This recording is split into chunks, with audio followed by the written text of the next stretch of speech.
ನಮಸ್ಕಾರ. ಸ್ವರದೇಶಿಯ ಹೊಸ ಪ್ರಯೋಗ ಕನ್ನಡ ಕಟ್ಟಿದವರು ಸರಣಿಯ ಮೊದಲನೇ ಸಂಚಿಕೆಗೆ ತಮಗೆ ಸ್ವಾಗತ. ಇವತ್ತು ಬೇಂದ್ರೆಯವರ ಹುಟ್ಟುಹಬ್ಬ. ಬೇಂದ್ರೆಯವರ ದರ್ಶನವನ್ನ ನಮಗೆ ಮಾಡಿಸಲಿದ್ದಾರೆ ಧಾರವಾಡದ ಮತ್ತೊಬ್ಬ ಕವಿ ರಾಜ್ಕುಮಾರ್ ಮಡಿವಾಳರ್. ಅಣ್ಣ ನಮಸ್ಕಾರ.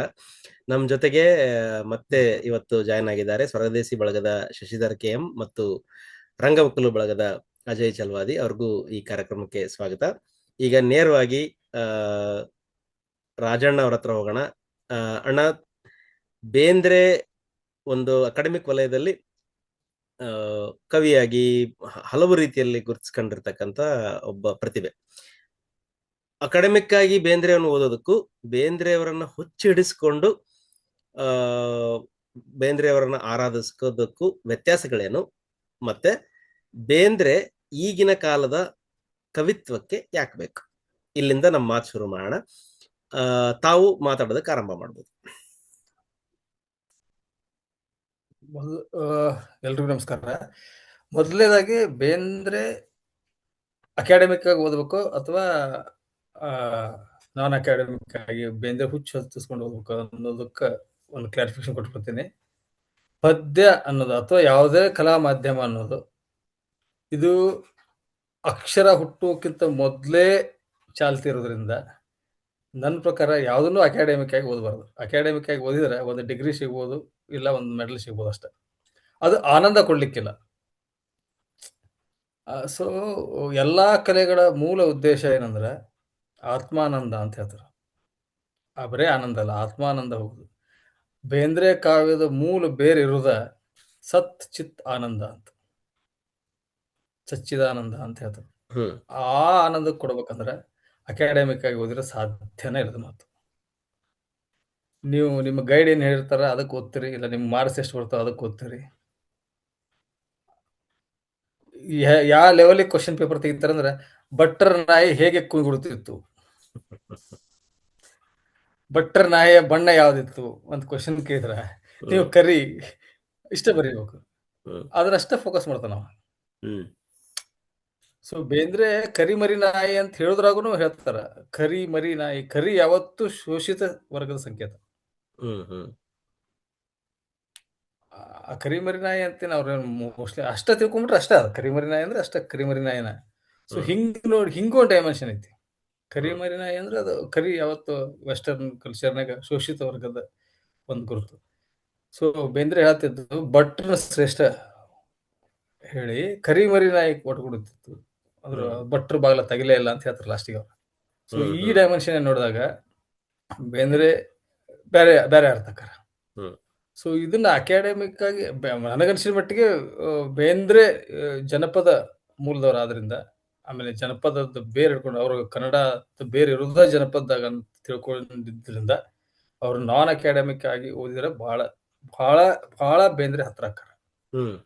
ಅಕಾಡೆಮಿಕ್ ಆಗಿ ಓದ್ರಿಂದ ನಿಮ್ಗೆ ಭಾರಿ ಮಜಾ ಅಂದ್ರ ನಾವು ಒಂದು ಜಸ್ಟ್ ನೋಟು ಅಥವಾ ಕರೆನ್ಸಿ ಅಥವಾ ಕಾಸು ಇದಂದ್ರೆ ನಿಮ್ ಕಲ್ಪನೆ ಒಳಗೆ ಏನ್ ಬರ್ತೈತಿ?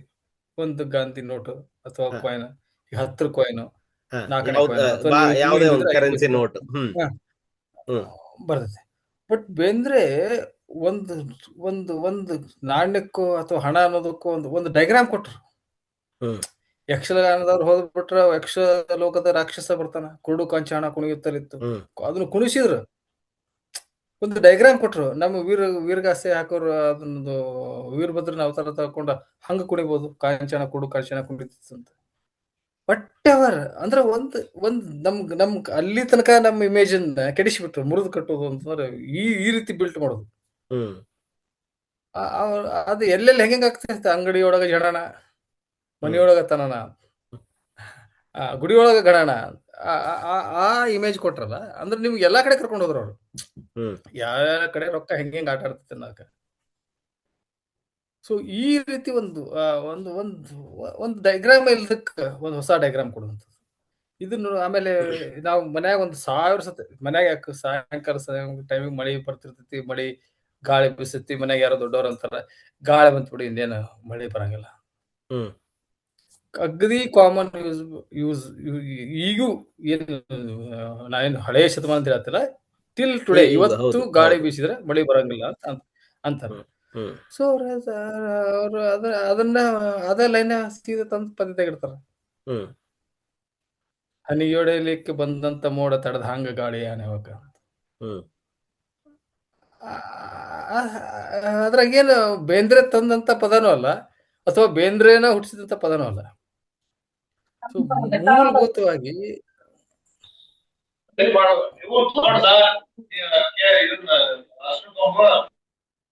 ಹ್ಮ್ ಸೊ ಹಂಗಾಗಿ ಬೇಂದ್ರೆ ಇದನ್ನ ಅಕಾಡೆಮಿಕ್ ಆಗಿ ಹೆಂಗ್ ಹೋಗ್ತೀರಿ ಹೇಳ್ರಿ ನೀವು? ಆಮೇಲೆ ಆ, ಒಂದೊಂದು ಪದಗಳನ್ನ ಅವ್ರು ಬಿಡಿಸಿ ನೋಡೋ ರೀತಿ, ನಾನು ಅದು ಬೇಸಿಕ್ ಆಗಿ ಅದನ್ನೇ ಹೇಳಿದೆ, ಕವಿತೆ ಯಾಕೆ ಬೇಕು ಅಂತ ಒಂದು ಪ್ರಶ್ನೆ ಹಾ, ನಾ ಈಗ ಹಾಕೊಂಡ್ಬಿಟ್ರೆ ಅದೇ ಆ ಅದ್ರ ಪ್ರಶ್ನೆ ಮೂಲಕ ನಾವು ಬೇಂದ್ರೆ ವಾಪಸ್ ಯಾಕೆ ಬೇಕು ಬರೋದಾದ್ರೆ, ಅನ್ನೋದು. ಹಾ ಈಗ ಬೇಂದ್ರೆ ಅವರೇ ಹಾ ಹೇಳ್ತಾರಲ್ಲ, ಯಾರಿಗ್ ಬೇಕು ನಿಮ್ ಕವಿತಾ, ಹ್ಮ್. ಒಂದಿಷ್ಟು ಬ್ರೆಡ್ ತಾ, ಮ್ಯಾಲ ಒಂದಿಷ್ಟು ಹಾ ಬೆಣ್ಣಿ ತಾ. ಹಾ ಈಗ ಈಗ ಬೆಳಿತಾರ ಈಗ ಅಂದ್ರ ಬಹಳ ಜನದ ಪ್ರಶ್ನೆ, ಅವರು ಆ, ಕವಿತೆ ಯಾಕೆ ಬೇಕು ಬದುಕಿಗೆ?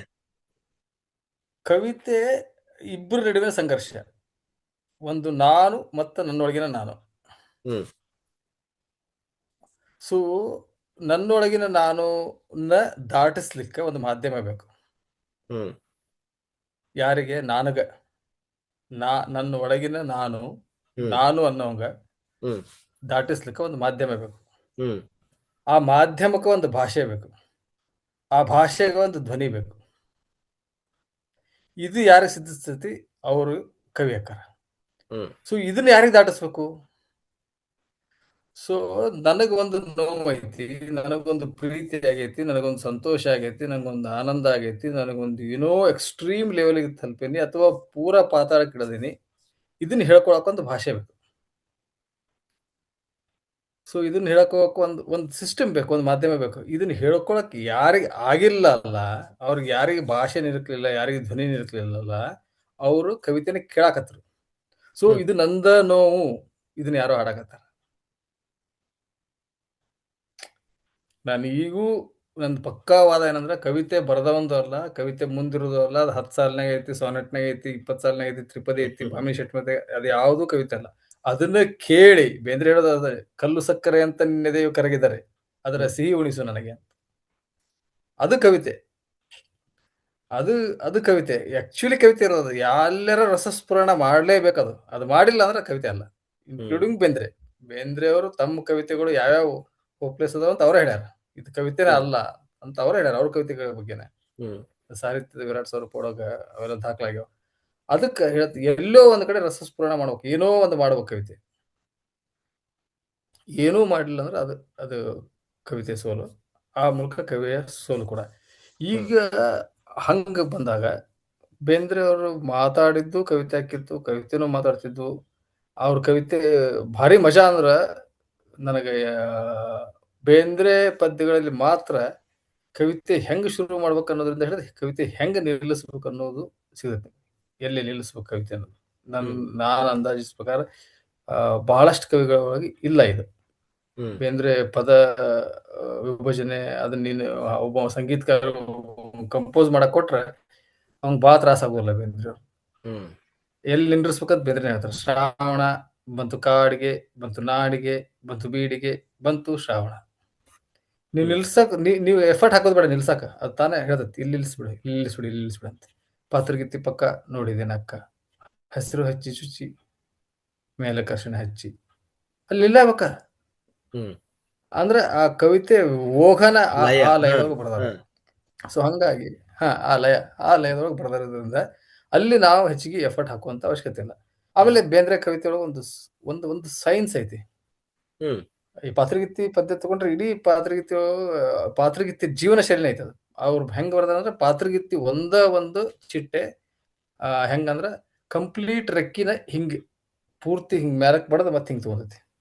ಹ್ಮ್ ಸೊ ಪಾತ್ರಗಿತ್ತಿ ಪಕ್ಕ ನೋಡಿದೇನ ಅಕ್ಕ. ಸೊ ಅದು ಅವ್ರ ಪದ್ಯನ ಹಂಗ ಹೋಗ್ಕು, ಮ್ಯಾಲ ಹಿಂಗ್ ಬಡದ್ ಕೆಳಗ್ ಬರ್ತಾವ. ಹ್ಮ್ ಸೊ ಹಸಿರು ಬಣ್ಣ ಹಚ್ಚಿ, ಹಸಿರು ಹಚ್ಚಿ ಚುಚ್ಚಿ ಮೇಲೆ ಕರ್ಷಣ ಹಚ್ಚಿ, ಅದ್ರದ್ದು ಹಚ್ಚಿ ಚುಚ್ಚಂಗ್ ಇರುತ್ತೆ. ಅದೇನು ಯಾರೋ ನೀಟಾಗಿ ಬರ್ದಂಗೆ ಏನ್ ಇರಂಗಿಲ್ಲ. ಈ ಮೊದ್ಲ ಎಲ್ಲ ನಮ್ಮ ಅನ್ಎಜುಕೇಟೆಡ್ ಹೆಸರು ಬರ್ತಿರ್ ಗೊತ್ತಾ, ಹೆಸರು ಕರೆಕ್ಟ್ ಇರ್ತಿತ್ತು, ಸ್ಪೆಲ್ಲಿಂಗ್ ಕರೆಕ್ಟ್ ಇರ್ತಿತ್ತು, ಚಂದ ಡಿಸೈನ್ ಏನ್ ಇರ್ತಿರ್ಲಿಲ್ಲ. ಹ್ಮ್ ಹಂಗ ಆ ಟೈಪ್ ಇರ್ತಿತ್ತು. ಮುಟ್ಟಲಾರೆ ಭಯ ಅಂತಾರ. ಅದು ಆಕ್ಚುಲಿ ಬಹಳ ಸೂಕ್ಷ್ಮ ಅಂತ ಮುಟ್ಟಾಕ ಎಷ್ಟು ಭಯ ಅಂತ. ಅದು ಕಡಿದಿಲ್ಲ ಅಂತ ಗೊತ್ತೈತಿ. ಆದ್ರೆ ಅದಕ್ಕೇನ್ ಆಕೈತೆ ಅನ್ನೋದು ಹೆದರಿಕೆ. ಭಾರಿ ಮಜಾ ಇದು. ಏನಂದ್ರ ಒಂದ್ ಹಾವು ನೋಡಿ ಹೆದರಿದಕ್ಕೂ, ಒಂದ್ ಪಾದರಿತಿ ಮುಟ್ಟಾಕ್ ಹೆದರಿದಕ್ಕೂ ಎರಡೂ ಹೆದರಿಕೆನ. ಹಾ ಹಾ ಅದು ಎಸ್. ಎರಡೂ ಹೆದರಿಕಿ ಹೆಂಗ್ ಬೇರೆ ಬೇರೆ ಅಂತ. ಒಂದ್ ಅದಕ್ಕೇನ್ರ ಆದಿತ್ತು ಅನ್ನೋ ಹೆದರಿಕಿ. ಈ ಇಲ್ಲಿ ಹೆದರಿಕೆ ಇರ್ಬೇಕು ನಮಗೇನ್ರ ಮನುಷ್ಯ. ಆಯ್ದಿತ್ತು ಅನ್ನೋ ಹೆದರಿಕೆ. ಹೆದರಿಕೆ ಚಿಟ್ಟೆ ಅದು ವಿಷಯದಲ್ಲಿ ಅದಕ್ಕೇನ್ರ ಆದಿತ್ತ. ಹಾ, ಬಟ್ ಈ ಹೆದರಿಕೆ ಇರ್ಬೇಕು. ಹ್ಮ್ ಮೋಸ್ಟ್ಲಿ ನನಗನ್ಸೋ ಮಟ್ಟಿಗೆ ಇಲ್ಲಿ ಬಿಟ್ಟು ಬೇಂದ್ರೆ ಯಾವ ಕವಿತೆ ಒಳಗೂ ಭಯದ ಬಗ್ಗೆ ಬರೋದಿಲ್ಲ. ಹ್ಮ್ ಯಾಕಂದ್ರೆ ಇದು ಪಾಸಿಟಿವ್ ಭಯ. ಈ ಹೆದರಿಕೆ ಇರ್ಬೇಕು. ಇನ್ನೊಬ್ರಿಗೆ ಏನಾಗಿತ್ತಿತ್ತು ಅಂತೇಳಿ ನಾವು ತಡ್ಕೋದೈತಿಲ್ಲ, ಆ ಹೆದರಿಕೆ ಇರ್ಬೇಕು ಮನುಷ್ಯ. ಅದು ಹಾ, ಒಂದು. ಸೊ ಅಲ್ಲಿ ಮುಂದೆ ಬಂದ್ರೆ ಗುಲ್ಬಾಕ್ಷಿ ಹೂವ ಕುಶಲ ಕೇಳ್ತಾವ ಅಂತ. ಗುಲ್ಬಾಕ್ಷಿ ಹೂವಿನ ಮ್ಯಾಗ ಜಾಸ್ತಿ ಹೋಗಂಗಿಲ್ಲ. ಗೋರಂಟಿಗೆ ಶರಣ ಮಾಡಿ ದುರಂದನ ಅಂತ. ಗೋರಂಟಿಗೆ ಶರಣ ಅಂದ್ರೆ ಆ ಗೋರಂಟಿಗೆ ಹೂವು ಮ್ಯಾಗ ಕೂತ್ಕೊಂತಂದ್ರೆ ಪದರಿತಿ ಸಾಯ್ತೈತಿ. ಅದು ಸೈಂಟಿಫಿಕ್ ರೀಸನ್. ಹ್ಮ್ ಗೋರಂಟಿಗೆ ಶರಣ ಮಾಡಿ ದುರಿಂದಾನ ಅಂತ ಹೇಳಿದ್ರು. ಅಲ್ಲೇ ನೋಡ್ತೈತಿ, ಬೇಡಪ್ಪ ನಮಸ್ಕಾರ ಅಂತ. ಹ್ಮ್ ಈ ಸೈನ್ಸ್ ಎಲ್ಲ ಅದ್ರಾಗ ಐತಿ. ಆಮೇಲೆ ಎಷ್ಟು ನಮೂನಿ ಹೂ ಆ ಟೈಮ್ನಾಗ ಸಾಧನಕೆರೆ ಧಾರವಾಡದಾಗಿದ್ದು. ಸಾಧನಕೆರೆ ಯಾಕಂತ ಇಲ್ಲಿ ಹೇಳ್ತೇನೆ ಅಂದ್ರೆ, ಅವರು ಮತ್ತೆ ಎಲ್ಲಿಗೆ ಓಟ ನಂದನದ ತೋಟ ಅಂತ ಹೇಳ್ತಾರೆ ಲಾಸ್ಟಿಗೆ. ಹ್ಮ್ ಈ ಪದ್ಯದಾಗ ಲಾಸ್ಟ್ ಲೈನ್ ಅದು. ಮತ್ತೆ ಹ್ಮ್ ಎಲ್ಲಿಗೆ ಓಟ ನಂದನದ ತೋಟ ಅಂತ ಹೇಳ್ತಾರೆ. ಹ್ಮ್ ಸೊ ಇದು ಸ್ವಲ್ಪ ಬೇಂದ್ರೆ ಹಿಂದೋದ್ರೆ ಬಾರೋ ಸಾಧನಕೆರೆ ಹಾಡುವಾಗ ನಂದನದ ತುಣುಕೊಂದು ಬಿದ್ದದೋ ಹೆಂಗೋ ಇಲ್ಲಿ ಅಂತ ಹೇಳ್ತಾರೆ ಅವ್ರು. ಸೊ ಸಾಧನಕೆರೆನ ನಂದನ ಅಂತ ಇಂಡಿಕೇಟ್ ಮಾಡಿದಕ್ಕ ಈ ಪಾತ್ರಗೀತೆ ಮತ್ತ ನಂದನ ತೋಟಕ್ಕೆ ಹೋಗಿದ್ದಕ್ಕ ಸಾಧನಕೆರೆ ಒಳಗ ಅಷ್ಟು ನಮೂನಿ ಹೂ ಇದ್ವು ಅಂತ ಹೇಳ್ಬೋದು. ಹ್ಮ್ ಹ್ಮ್ ಸೊ ಎರಡು ಪದ್ಯಕ್ಕೆ ಲಿಂಕ್ ಮಾಡ್ಕೊಂಡು ಹೋದ್ರ. ಓಕೆ. ಸೊ ಈ ಅಂದ್ರೆ ಕವಿತೆ ಅದ ಹೇಳ್ತಾನೆ, ಈಗ ಒಂದ್ ಯಾವ್ದೋ ಸಿನಿಮಾ ಹಾಡ್ಕೊಂಡು ಹೋಗ್ತಿರ್ತೀವಿ, ಅದು ನಮ್ಗೆ ಸೇರಿರ್ತೈತಿ, ಅದಕ್ಕೆ ಎಲ್ಲೋ ನಮ್ಗೆ ಟಚ್ ಆಗಿರ್ತೈತಿ. ಆ ಮುಖಾಂತರ ನೋಡಿದಾಗ ಕವಿತೆ ಒಂದು ದಾಟಿಸುವ ಕ್ರಮ. ಯಾವ್ದನ್ನ ದಾಟಿಸ್ಬೋದು ಅಂದ್ರೆ ನಮ್ಮ ಆನಂದನ, ನಮ್ಮ ಸಂತೋಷನ, ನಮ್ಮ ದುಃಖನ, ನಮ್ಮ ವಿರಹನ, ನಮ್ಮ ಪ್ರೇಮನ, ಹ್ಮ್ ನನ್ನ ಭಾವಗಳಿಗೆ ಒಂದು ಧ್ವನಿ ಕೊಟ್ಟು, ಒಂದು ಅಕ್ಷರನೋ ಅಥವಾ ಇನ್ನೊಂದು ಯಾವ್ದೋ ಮಾಧ್ಯಮ ಕೊಟ್ಟು ಅದನ್ನ ದಾಟಿಸುವ ಪ್ರಕ್ರಿಯೆ ಅಷ್ಟೇ. ಹ್ಮ್ ಅದು ಇನ್ನೊಬ್ಬ ಹಂತವಂಗ ಮುಟ್ತೈತಿ. ನನ್ನ ನೋವ ಹಾಡ್ತೀನಿ. ರಾಜ್ ಕಪೂರ್ ಅಂತ ದೊಡ್ಡ ಸಿನಿಮಾ ಆಕ್ಟರ್ ಮುಖೇಶ್ ಹೇಳ್ತಂತ, ನಿನ್ನ ಕಡೆ ಶ್ರೀಮಂತಿಗೆ ಬಾಡೈತಿ, ನನ್ನ ಕಡೆ ದುಃಖ ಬಾಡೈತಿ, ನನ್ನ ದುಃಖ ನೀ ಹಾಡ್ತೀಯ ಅಂತ. ಹ್ಮ್ ನನ್ನ ದುಃಖ ನೀ ಹಾಡ್ತೀಯ ಅನ್ನೋಕ್ಕಿಂತ ನನ್ನ ದುಃಖ ನೀ ಅಳ್ತೀಯ ಅಂತ ಕೇಳ್ತಾನ ಮುಖೇಶ್ಗೆ. ಹ್ಮ್ ಸೊ ಈ ಟ್ರಾನ್ಸ್ಲೇಷನ್ ಐತಲ್ಲ, ಇದು ಕವಿತೆ ಅಂದ್ರೆ ಮುಸ್ಲಿಂ ಅರ್ಥ ಆಯ್ತಂತಂದ್ರೆ, ಹ. ಏನೋ ಒಂದನ್ನ ನಾನು ಹೊರಗೆ ಹಾಕಾಕ ನನಗೊಂದು ಭಾಷೆ ಗೊತ್ತಿದ್ದಾಗ ಕವಿ ಹಾಕೇನಿ, ಭಾಷೆ ಗೊತ್ತಿಲ್ದಾಗ ಅದನ್ನ ಆಸ್ವಾದಿಸುವ ರಸ್ತಿಗೆ ಹಾಕೇನಿ, ಆ ಮಾಧ್ಯಮ ಗೊತ್ತಿಲ್ದಾಗ. ಹ್ಮ್ ಸೊ ಇಷ್ಟ ನನ್ನ ಪ್ರಕಾರ ಕವಿತೆ ಅಂದ್ರೆ ಕವಿತೆ ಕವಿತೆ ಸೃಷ್ಟಿ ಮತ್ತೆ ಇದ್ರದ್ದು ಅಡ್ಡಾಟ ಎಲ್ಲ ಇದು. ಇನ್ನು ಬೇಂದ್ರೆ ಈಗಿನ ಕಾಲದವ್ರಿಗೆ ಯಾಕೆ ಬೇಕು, ಹ. ಅಥವಾ ಕವಿತೆ ಓದೋದ್ರಿಂದ ಏನಾಕೈತಿ ಅನ್ನೋ ಪ್ರಶ್ನೆ ಬರೋದಾದ್ರೆ, ಕವಿತೆ ಓದೋದ್ರಿಂದ ಏನಾಕೈತಿ ಅಂದ್ರೆ ಫಸ್ಟ್ ಆ ಮನುಷ್ಯ, ಓದು ಮನುಷ್ಯ ಅಥವಾ ಕೇಳೋ ಮನುಷ್ಯ ಅದೇ ಭಾಷೆ, ಅದೇ ಮಾತೃಭಾಷೆ ಆಗಿದ್ರೆ ಅವನ ಮಾತೃಭಾಷೆ ವಿಸ್ತರಿಸ್ತದೆ. ಹ್ಮ್ ಕವಿಯ ಕಾಲಕ್ಕೂ ನನ್ನ ಕಾಲಕ್ಕೂ ಬಹಳಷ್ಟು ವ್ಯತ್ಯಾಸ ಇದ್ದಾಗ ನನ್ನ ಭಾಷೆ ನನಗೆ ಸ್ಪಷ್ಟ ತಿಳಿದೈತಿ. ಈಗ ಪಂಪನ ಪದ್ಯ ಓದಿದ್ರೆ ನಮ್ಗೆ ಯಾಕೆ ಅರ್ಥ ಆಗಂಗಿಲ್ಲ ಅಂದ್ರೆ, ಪಂಪನ ಕನ್ನಡ ಬೇರೆ, ನನ್ನ ಕನ್ನಡ ಬೇರೆ. ಹ್ಮ್ ಇಲ್ಲಿ ಶತಮಾನಗಳ ಸಮಸ್ಯೆ ಇರೋದ್ರಿಂದ ಕನ್ನಡ ಅಷ್ಟು ಶ್ರೀಮಂತ ಇತ್ತೋ ಈಗ ಬಡವ ಆತೋ, ಅಥವಾ ಈಗ ಶ್ರೀಮಂತ ಐತೋ ಅವಾಗ ಬಡವಿತ್ತು ಅನ್ನೋದು ಗೊತ್ತಾಗೈತೆ. ಹ್ಮ್ ಸೊ ನನ್ನ ಭಾಷೆನ ನಾನೇ ಅರ್ಥೈಸಿಕೊಳ್ಳಬೇಕೆ, ನನ್ನ ಭಾಷೆ ಬಗ್ಗೆ ನನಗೆ ಜ್ಞಾನ ಬರೋದು.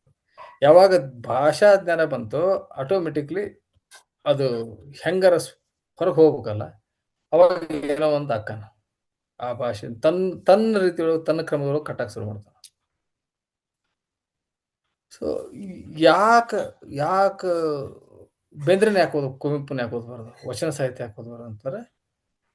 ಬೇಂದ್ರೆ ಹೇಳ್ತಾನಲ್ಲ, ಎರಡು ತುದಿ ಇವು. ಒಂದು ಕುವೆಂಪು, ಒಂದು ಮರಕ್ಕೆ ಶೇಕ್ಸ್ಪಿಯರ್ ವರ್ಡ್ಸ್ವರ್ತ್ ನೀವು ಹೆಂಗ ಬೈಪರ್ಕೇಷನ್ ಮಾಡ್ತೀರ ಸೇಮ್ ಅದನ್ನ ಕನ್ನಡದಾಗ ಮಾಡ್ಬೇಕಂದ್ರೆ ಬೇಂದ್ರೆ ಕುವೆಂಪು.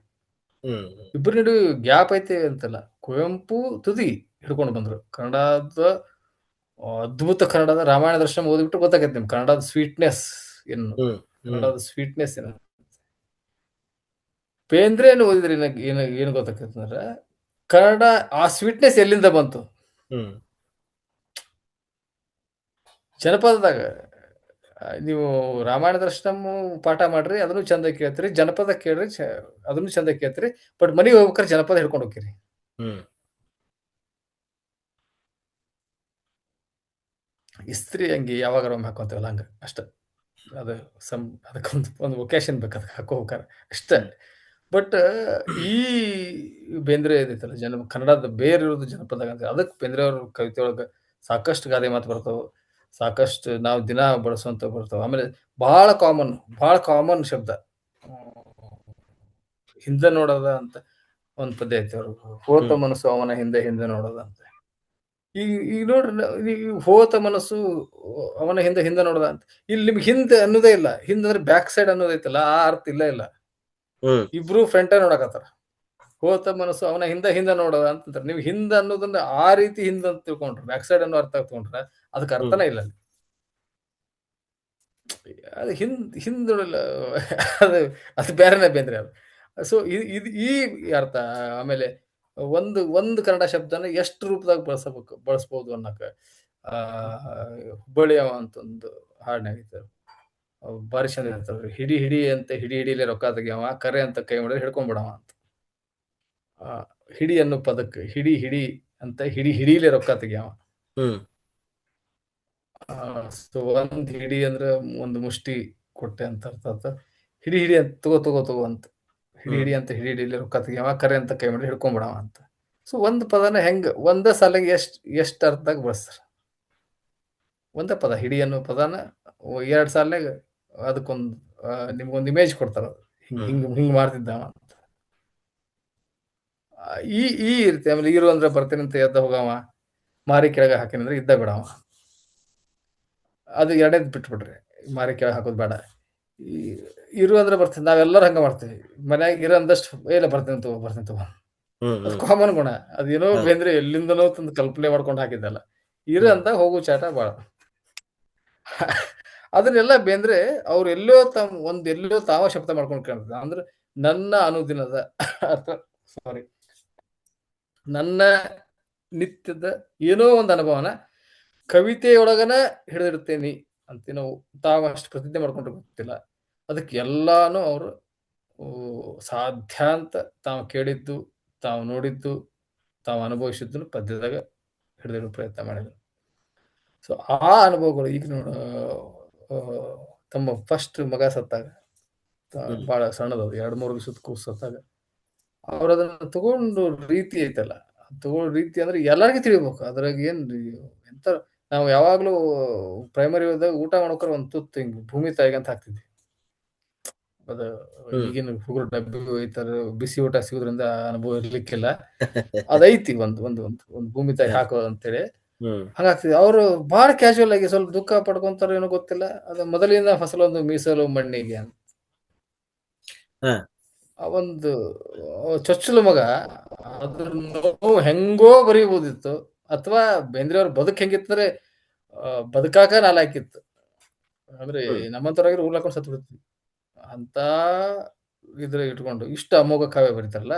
ಇದನ್ನ ದಾಟ್ಸೋದು ಇದೇ ಹೇಳಿದ್ದೆ, ಕವಿತೆ ಯಾಕೆ ಬೇಕು ಅಂತ ಬರೆಯೋಂಗ ಅದನ್ನ ದಾಟಿಸ್ಕೊಳ್ಳೋ ರೀತಿ, ಮಾಧ್ಯಮ ಕವಿತೆ ಆರಿಸ್ಕೊಂಡು ಅಲ್ಲೇನ್ ಹೇಳಿದ್ರಲ್ಲ, ಅದು ಮೊದಲಿನ ಫಸಲೊಂದು ಮೀಸಲು ಮಣ್ಣಿಗೆ ಅಂತೇಳಿ.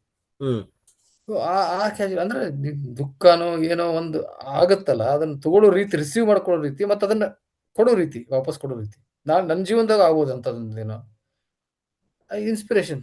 ಬೇಂದ್ರೆ ಆಗಿತ್ತಲ್ಲ ಅವ್ರ ಜೀವನ. ಸೊ ಹಿಂಗ. ಆಮೇಲೆ ಒಂದ್ ಅವ್ರು ಕನ್ನಡವು ಕನ್ನಡಿಸುತ್ತಿರ್ಲಿ ಅಂತ ಹೇಳ್ತಾರೆ. ಕನ್ನಡ ಆದ್ರೂ ಅದು ಕನ್ನಡನ ಕನ್ನಡಿಸ್ಬೇಕು. ಆ ಲೆವೆಲ್ಗೆ ಇರ್ಬೇಕು. ಅದು ಕನ್ನಡಿಸು ಅಂದ್ರೆ ಅದು ರಿಫ್ಲೆಕ್ಷನ್ ಅಂತನೂ ಅರ್ಥ ಆಗೈತಿ. ಅದೇನ್ ಕನ್ನಡಿಸುತ್ತಲ್ಲ, ಅದು ಕನ್ನಡನ ಕನ್ನಡಿಸೋದಂತ. ಸೊ ಆ ಒಂದು ಭಾಷೆಯ ಪ್ರೇಮ, ಒಂದು ಮಾತೃ ಭಾಷೆ ಬಗ್ಗೆ ಒಂದು ಡೆಪ್ತ್, ಆ ಮೂಲಕನು ಈಗಿನ ಅಧ್ಯಯನಗಳಿಗೆ ನಾನೇನಲ್ಲ ಅಡಿಗರ ಹೇಳ್ತಾರ, ಬೇಂದ್ರೇನು ಓದ್ಕೊಳ್ಳಾರ್ದ ಕವಿತೆ ಬರೆಯವನು, ಕವಿತೆ ಓದೋನು ಅದು ಸಾಧ್ಯನೇ ಇಲ್ಲ ಕನ್ನಡ ಸಾಹಿತ್ಯಕ್ಕಂತ. ಅಂದ್ರೆ ಅದೊಂದು ನಮ್ಮ ನಡುವಿನ ಬದುಕು, ನಮ್ಮ ಮನ್ಯಾಗ ಆಗುವಂತದ್ದು. ನಮ್ಮೊಳಗ ಸಖಿಗೀತ ಅಂತ ಓದಿಬಿಟ್ರೆ ಅದು ನನಗೆ ಇವತ್ತಿಗೂ ಹೇಳ್ತೇನೆ, ಅದರಂತ ದಾಂಪತ್ಯ ಗೀತೆ ಮತ್ತೊಂದು ಬಂದಿಲ್ಲ, ಮತ್ತೊಬ್ರು ಬರಂಗಿಲ್ಲ. ಅದು ದಂಪತಿಗಳ ಅಥವಾ ಒಂದು ಕುಟುಂಬದ ಭಗವದ್ಗೀತೆ. ಹ್ಮ್ ನಾವು ಎಷ್ಟು ಮಳೆಗಾಲ, ಎಷ್ಟು ಶ್ರಾವಣ, ಎಷ್ಟು ಋತು, ಎಷ್ಟು ಅಮಾವಾಸ್ಯೆ, ಎಷ್ಟು ಹುಣ್ಣಿಮೆ, ಯಾವ ಅಮಾವಾಸ್ಯೆಗೆ ಎಷ್ಟು ಥಂಡಿ ಇರ್ತೈತಿ, ಯಾವ ಅಮಾವಾಸ್ಯೆಗೆ ಬಿಸಿಲು ಶುರು ಆಕೈತಿ, ಎಲ್ಲಾ ದಾಖಲೆಗಳು ಗೀತೆ ಒಳಗದಾವ. ಅವು ಹೆಂಗ್ ಕುಟುಂಬದ ಮ್ಯಾಗ ಎಫೆಕ್ಟ್ ಆಕಾವ, ಕುಟುಂಬ ಅದಕ್ಕೆ ಹೆಂಗಾಗತ್ತೆ, ಈ ರೀತಿ ಹೋದ್ರ ಸಿಕ್ಕಾಪಟ್ಟೆ ನಾಲೆಜ್ ಐತದ. ಅದು ಬಿಟ್ಬಿಡ್ರಿ, ಇಬ್ರದ್ದು ನೋವು ದುಃಖ ಬಿಟ್ಟು ಬೇಂದ್ರಿನ ಹಸ್ತಕ್ಕೆ ಸೈಡಿಗೆ ಇಟ್ಟು ಇಡೀ ಕವಿತೆ ಸುಮ್ಮನೆ ಓದ್ಕೊಂತ ಹೋದ್ರೆ ನಿಮ್ಗೊಂದು ಒಂದು ಕ್ಯಾಲೆಂಡರ್ ಗೊತ್ತಾಕೈತಿ. ಒಂದ್ ವರ್ಷದಾಗ ಏನೇನು ಬರ್ತಾವ ಅದೆಲ್ಲ ದಾಖಲೆ ಐತಿ ಅದ್ರಾಗ. ಅಣ್ಣ, ಈಗ ಬೇಂದ್ರೆ ಅವರ ಹುಟ್ಟುಹಬ್ಬದ ಇವತ್ತಿನ ದಿನ ಬೇಂದ್ರೆ ಅವ್ರನ್ನ ಹೊಸದಾಗಿ ಓದ್ಬೇಕು ಅನ್ನೋರಿಗೆ ನೀವೇನ್ ಹೇಳ್ತೀರಿ ಕೊನೆಯದಾಗಿ? ಬೇಂದ್ರೆ ಇನ್ನು ಬೇಂದ್ರೆ ಅವ್ರನ್ನ ಶುರುನೇ ಮಾಡಿಲ್ಲ, ಅದು ಕಾಲೇಜ್ ಹುಡುಗರಾಗಿರ್ಬೋದು ಅಥವಾ ಯಾರೇ ಹೊಸದಾಗಿ ಇನ್ನು ಬೇಂದ್ರೆ ಅವ್ರ ಶುರುನೇ ಮಾಡಿಲ್ಲ, ಅವ್ರನ್ನ ಶುರು ಮಾಡ್ಬೇಕು ಅನ್ನೋರಿಗೆ ತಮ್ಮ ಮಾತೇನು?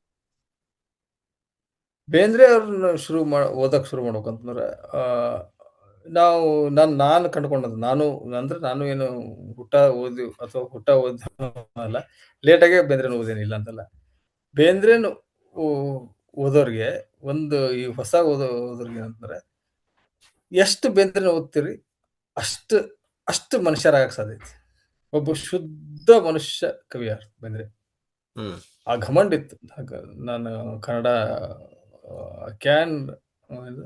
ನಾನು ತಿಳ್ಕೊಂಡೀನಿ, ಅಥವಾ ಕನ್ನಡ ಕಾವ್ಯ ಹಿಂಗಿರ್ಬೇಕಂತೇಳಿ.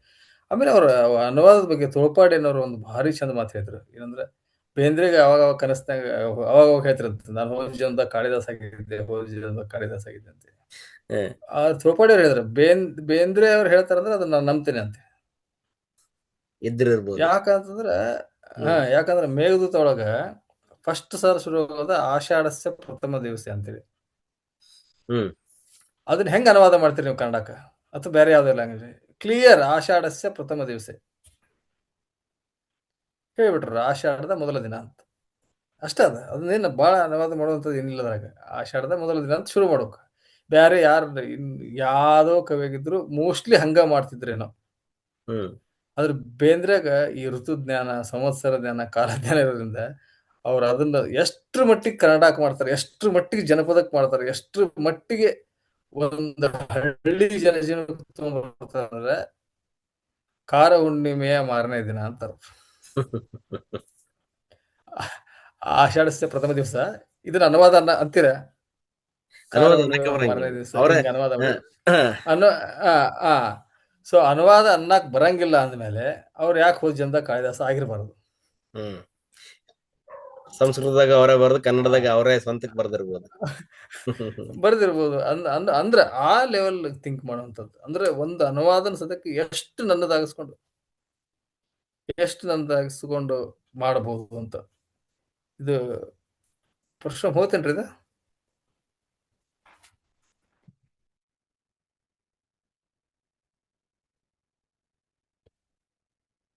ಮಾತಾಡ್ರಿ, ನಾ ಕೇಳ್ತೈತಿ. ಕೇಳ್ದಲ್ಲ ಅಂದ್ರೆ ಎಷ್ಟರ ಮಟ್ಟಿಗೆ ತನ್ನದಾಗಿಸ್ಕೊಂಡು ಮಾಡ್ತಾರಂತ. ಆ ಒಂದು ಕವಿತೆಗೆ ಸಂಬಂಧಿಸಿದ ಕೆಲಸನ ನನ್ನ ಭಾಷೆಗೆ ತರಬೇಕನ್ನುವಂತ ಒಂದು ಹುಮ್ಮಸ್ಸು, ಮತ್ತು ಅದನ್ನು ಎಷ್ಟು ಚಂದಾಗಿ, ಎಷ್ಟು ಸಾಧ್ಯ ಅಂತಾಗಿ ನನ್ನ ಭಾಷೆಗೆ ತರಬೇಕಾಗುತ್ತೆ. ಸೊ ಇವೆಲ್ಲ ಟೆಕ್ನಿಕ್ಸ್ ಗೊತ್ತಾಗ್ಬೇಕಂದ್ರೂ ಬೇಂದ್ರೆನ ಓದಬೇಕು ಹೊಸ ಓದುಗರು. ಆಮೇಲೆ ಹೇಳ್ತಲ್ಲ ಜೀವನ ಮೌಲ್ಯಗಳು ಅಂತ. ಆಮೇಲೆ ಈ ವಿಶ್ವ ಮಾನವ ಸಂದೇಶ ಅಂತ ಒಂದೈತಲ್ಲ ಕುವೆಂಪು ಅವ್ರದ್ದು. ಸೊ ಬೇಂದ್ರೆ ಕವಿತೆಗಳನ್ನ ಓದ್ಕೊಂತ ನಿಮ್ಗೆ ವಿಶ್ವ ಜೀವನ ಸಂದೇಶ ಗೊತ್ತಾಗೈತಿ. ವಿಶ್ವ ಜೀವನ ಸಂದೇಶ ಅಂದ್ರೆ ಬಹಳ ಯಾಕೆ ಹೇಳ್ತಂದ್ರೆ, ಬೇಂದ್ರೆ ಅವ್ರ ಪದ್ಯದಾಗ ಸೊಳ್ಳಿ, ನೊಣ, ಜೇನು, ದುಂಬಿ, ಯಾವು ಇವು ಮನ್ಯಾಗ ಎಷ್ಟ್ ನಮೂನಿ ಕೀಟ ಕ್ರಿಮಿ ಅದಾವ ಅಷ್ಟು ಬೇಂದ್ರೆ ಕವಿತೆ ಒಳಗ ಅದ. ಬೇಸಿಕಲಿ ಈ ಬೇಂದ್ರೆ ಕಾವ್ಯ ಅಂದ್ರೆ ಅವ್ರ ಹೆಸರಿಟ್ಕೊಂಡಂಗೆ ಅಂಬಿಕಾತನೇ ದತ್ತ ಅಂದ್ರೆ ತಾಯಿ ಮೂಲದಿಂದ ಬಂದಂಥದ್ದು. ತಾಯಿ ಮೂಲ ಅಂದ್ರೆ ಅಂತಃಕರಣದ ಮೂಲದಿಂದ ಬಂದಂಥದ್ದು. ಅದು ಯಾವುದೋ ಕವಿತೆ ಒಳಗೆ ಹೋದ್ರು ಅಲ್ಲಿ ತಾಯಿ ಕಾಣ್ತಾನೆ. ಅವ್ರು ಯಾವತ್ತು ಯಾವುದನ್ನು ತಾಯಿ ಅಲ್ಲದ ನೋಡಿದ್ದೇ ಇಲ್ಲ. ಅದಕ್ಕೆ ಅವ್ರಿಗೆ ಬಿಸಿಲಾಕೆ, ಚಳಿ ಯಾಕೆ, ಮಳೆ ಯಾಕೆ, ಅವ್ರಿಗೆಲ್ಲರೂ ಆಕೆ ಹ್ಮ್ ಯಾರು ಹಿಂಗೆಲ್ಲ ಏನು ಹುಡುಗ ಅಲ್ಲಿ ಸ್ಟ್ರಕ್ಚರ್ ಇಲ್ಲ ಹುಡುಗಂದು. ಅವರು ಅದಕ್ಕೆ ಅಂಬಿಕಾದನ ಇರ್ತಂತ ನಮ್ಮ ಅವನ ಮಗನ ಅಂತ. ಆ ಎಲ್ಲಾ ಇಡೀ ಬೇಂದ್ರೆ ಕಾವ್ಯ ಅಂದ್ರನ ಒಂದ್ ಹೆಣ್ಣು. ಮತ್ತೆ ಯಾವ್ದೇ ಜೀವ ಐತಂತ ಸೈನ್ಸ್ ಹೇಳುತ್ತೆ. ಎಲ್ಲವನ್ನು ಒಳಗೊಂಡಂತ ಕಾವ್ಯ ಬೇಂದ್ರೆ ಕಾವ್ಯ. ಅದು ಬೇರೆಯವ್ರ ಕಾವ್ಯದಾಗ ಇಲ್ಲ ಏನು ಅಂತಂದ್ರೆ ಐತಿ, ಬೇಂದ್ರೆ ಅವ್ರ ಕಾವ್ಯದಾಗ ಇದ್ದಷ್ಟು ಇಲ್ಲ. ಆಮೇಲೆ ಬೇಂದ್ರೆ ಅದು ಸಿಂಗಾರ ಸೊಳ್ಳೆಯಾಗಿ ನಿನ್ನ ಕಿವಿಗೆಲ್ಲ ಕಚ್ಚೇನ ಅಂತ ಹೇಳ್ತಾರ. ಅದು ಅದ್ರ ಅದು ನೀವು ಅದನ್ನ ಕೇಳಿಬಿಟ್ರೆ ಒಂಥರ ಅದು ಏನು ಒಂದು ಅಮೋಘ ಅನಿಸ್ತದೆ. ಆದ್ರೆ ಅದು ಒಂದು ಇರಿಟೇಬಲ್. ಅದು ಸಿಂಗಾರ ಸೊಳ್ಳೆಯಾಗಿ ನಿನ್ನ ಕಿವಿಗೆಲ್ಲ ಕಚ್ಚಿ ಅಂದ್ರೆ ಆ ಸೊಳ್ಳಿಗೆ ಒಂದು ಡಿಗ್ನಿಟಿ ತಂದು ಕೊಟ್ಟಿದ್ದು ಬೇಂದ್ರೆ ಕಾವ್ಯ. ಸೊ ಈ ದೃಷ್ಟಿಯಲ್ಲಿ ನೋಡಿದ್ರೆ ಇಲ್ಲೊಂದು ವಿಶ್ವ ಜೀವನ ಸಂದೇಶ ಅಂದ್ರೆ ಎಲ್ಲಾನು ಒಳಗೊಂಡು ಬದುಕತಕ್ಕಂಥದ್ದು, ಮತ್ತು ಅವಕ್ಕೆ ಎಲ್ಲಕ್ಕೂ ಒಂದು ಡಿಗ್ನಿಟಿ ತಂದು ಕೊಡೋದು. ನೊಣಕ್ಕೆ ನೊಣೆಯನ್ನು ಸಂಭ್ರಮಿಸಿ ಅಂತ ಒಂದಿನ ಪದ್ಯ ಬರುತ್ತೆ. ಆ ನೊಣಕ್ಕ ಸ್ತ್ರೀಲಿಂಗ ನೊಣೆ ಅಂತ ತುಂಬಿರ್ತಾರೆ. ಹಿಂಗೆಲ್ಲ ನೋಡಿದಾಗ ಈ ಅಂದ್ರೆ ಅವ್ರದ್ದು ನೋಡು ಕ್ರಮ ಹೆಂಗಿತ್ತು, ಈ ರೀತಿ ಒಂದು ಒಳನೋಟನ ಅಂತಿರೋ ಹೊರನೋಟ ಅಂತಿರೋ ಒಟ್ಟು ಈ ತರದಾದ ಒಂದು ನೋಟ ಬೇಕಾದ್ರೂ ಬೇಂದ್ರೆ ಕಾವ್ಯ ಸಾಕಷ್ಟು ಹೆಲ್ಪ್ ಮಾಡ್ತೈತಿ. ಹೊಸೊಬ್ರು ಆರಾಮಾಗಿ ಓದ್ಕೊಂಡು ಹೋಗ್ಬೋದು. ಮತ್ತೆ ಗೊತ್ತಾಕೈತಿ ಏನಂದ್ರೆ ಎಲ್ಲಾ ಕಾವ್ಯಗಳು ಓದ್ಬೇಕಂದ್ರೆ ನಾನು ಕೊನೆಗೆ ನನ್ನ ದಾರಿ ಯಾವ್ದಂತ ಹುಡುಕೋಬೇಕಾದ್ರೆ ಬೇಂದ್ರೆ ಕಾವ್ಯದಾಗ ನಿಂತಾಗ ಆಟೋಮೆಟಿಕ್ಲಿ ಗೊತ್ತಾಕೈತಿ ಯಾಕೆ ಇದನ್ನ ಓದ್ಬೇಕನ್ನೋದು. ಏನೋ ಇದನ್ನ ಹೊಸಬ್ರು ಧಾರಾಳವಾಗಿ ಓದ್ಬೋದು, ಮತ್ತು ಇಲ್ಲಿ ಸಿಗೋ ಮಜಾ ಬೇರೆ. ಒಂದು ಹೊಸಬ್ರಾಗ್ಲಿ ಹಳಬ್ರಾಗ್ಲಿ ಅವ್ರವ್ರ ಮಾತೃಭಾಷೆಯ ಒಂದು ವ್ಯಾಖ್ಯಾನ ಅನ್ನೋದೈತಲ್ಲ, ಅದು ಬೇಂದ್ರೆ ಕಾವ್ಯದಾಗ ಸ್ವಲ್ಪ ಜಾಸ್ತಿ ಸಿಗುತ್ತೆ ಅಂತ ನನ್ನ ಅಭಿಪ್ರಾಯ. ಅಂದ್ರೆ ಅಕಾಡೆಮಿಕ್ ವಲಯದಲ್ಲಿ ಈಗ ಹೊಸದಾಗಿ ಒಂದು ಟ್ರೆಂಡ್ ಏನ್ ಶುರು ಆಗಿದೆ ಅಂದ್ರೆ, ಕುವೆಂಪು ಅವ್ರ ಬಗ್ಗೆ ಸಂಶೋಧನೆ ಮಾಡ್ತೀವಿ ಅಂದ್ರೆ, ಬೇಂದ್ರೆ ಅವ್ರ ಬಗ್ಗೆ ಸಂಶೋಧನೆ ಮಾಡ್ತೀವಿ ಅಂದ್ರೆ, ಕಾರ್ನಾಡರ ಬಗ್ಗೆ ಸಂಶೋಧನೆ ಮಾಡ್ತೀವಿ ಅಂದ್ರೆ, ಏನ್ ಉಳಿದತಿ ಸಂಶೋಧನೆ ಮಾಡೋದಕ್ಕೆ? ಈಗೆಲ್ಲ ಬಹಳ ಜನ ಮಾಡ್ಬಿಟ್ರಲ್ಲ, ಮತ್ತೆ ಯಾಕಂತ ತಗೊಂತೀರಿ? ಹೊಸ ಏನಾರ ಟಾಪಿಕ್ ತಗೊಳ್ರಿ. ಆದ್ರೆ ಈಗ ತಾವು ಬೇಂದ್ರೆ ಅವ್ರನ್ನ ಇಷ್ಟು ದಿನ ಓದಿದವರಾಗಿ ಬೇಂದ್ರೆ ಅವ್ರ ಮೇಲೆ ಇನ್ನೂ ಸಂಶೋಧನೆ ಮಾಡುವವ್ರಿಗೆ ಏನು ದಾರಿಗಳನ್ನು ಅಥವಾ ಹೊಸ ಜಗತ್ತು, ಹೊಸ ಬೆಳಕು ಏನ್ ತೋರಿಸ್ತೀರಿ ಬೇಂದ್ರೆ ಅವ್ರ ಬಗ್ಗೆ? ಈಗ ನಾನು ಈ ಒಟ್ಟಾರೆ ಕವಿತೆ ಅಥವಾ ಬೇಂದ್ರೆ ಅನ್ನೋದಕ್ಕಿಂತ ಒಂದು ಕಲಾ ಐತಲ್ಲ, ಒಂದು ಕಲೆ ಐತಲ್ಲ, ಈಗ ಭರತನಾಟ್ಯ ಐತಲ್ಲ, ಅದಕ್ಕೊಂದು ಫಿಕ್ಸ್ಡ್ ಒಂದು ಐತಿ. ಏನಂದ್ರೆ ಹಿಂಗ ಇರ್ಬೇಕಿತ್ತು ಭರತನಾಟ್ಯ ಅಂದ್ರೆ. ಸೊ ಹಂಗಾರೆ ಎಷ್ಟಂತ ಕುಣಿತೀರಿ ಬಿಟ್ಬಿಟ್ರೆ ಅಂದ್ರೆ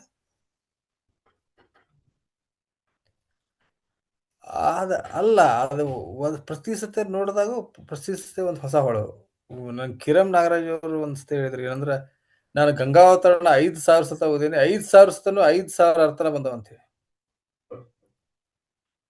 ಸೊ ಏನೈತಿ ಹೊಸಾದ್ ಏನೈತಿ, ಹೊಸಾದ್ ಏನೈತಿ ಅಲ್ಲ ಹುಡುಕುದು ಅಲ್ಲ ಹಳೇದ್ರಾಗ ಏನಿತ್ತು ಅನ್ನೋದೇ ಹೊಸಾದು. ಹೊಸಾದ್ ಏನೈತಿ ಪ್ರಶ್ನೆನೇ ಇಲ್ಲ, ಹೊಸಾದ್ ಯಾವ್ದು ಇಲ್ಲೇ ಇಲ್ಲ. ಹಳೇದ್ರಾಗ ಏನಿತ್ತು ಅಂತ ಹೇಳತ್ತಿಲ್ಲ, ಅದ ಹೊಸಾದು. ಅದು ಪ್ರಶ್ನೆ ತಪ್ಪೈತದ. ಯಾರು ಅವ್ರ ಗೈಡ್ ನನಗೆ ಕೇಳಿರ್ಬೇಕಾರೆ ನಾ ಹೇಳ್ತೇನೆ, ಇಲ್ಲ ಸರ್ ನಾ ಹೊಸಾದೇನು ಹುಡುಕಾತಿಲ್ಲ, ಹಳೇದ್ರಾಗ ಏನೈತಿ ಅಂತ ಹುಡುಕಾತೀನಿ ಅಂತ. ಅದೇ ಇನ್ನು ಏನ್ ಹುಡುಕ್ಬಹುದು ಬೇಂದ್ರೆ ಅವ್ರ ಕಾವ್ಯದಲ್ಲಿ?